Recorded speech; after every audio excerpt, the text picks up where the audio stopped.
வாழ்க தமிழ், வாழ்க உலகத்தார். நான் உங்கள் அன்பு தோழன் பா. மூவேந்திர பாண்டியன். நாளொரு திருக்குறள் வரிசைக்காக இன்று நான் உங்களை இன்முகத்தோடு வரவேற்கின்றேன். இன்றைய தினத்தில் நாம் பொருட்பாலில் 74வது அதிகாரமாக உள்ள நாடு என்ற அதிகார தலைப்பின் கீழ் அமையப்பெற்ற 739வது திருக்குறளை பற்றி அறியப் போகின்றோம்.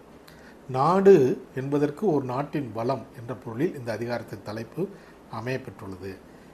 இப்பொழுது நாம் 739வது திருக்குறளுக்கு செல்வோம். நாடென்ப நாடா வளர்த்தன, நாடல்ல நாடா வளர்ந்தரு நாடு.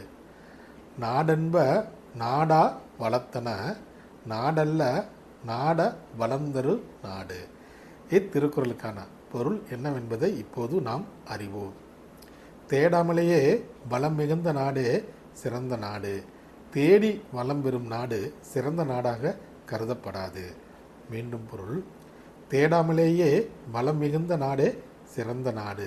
தேடி வளம் பெறும் நாடு சிறந்த நாடாக கருதப்படாது என்பது இத்திருக்குறளுக்கான பொருளாகும். வள்ளுவரின் வழியினை நாமும் தவறாமல் பின்பற்றினால் எப்போதும் நமக்கு வெற்றியே கிடைக்கும். நன்றி, வணக்கம், ஜெய்ஹிந்த்.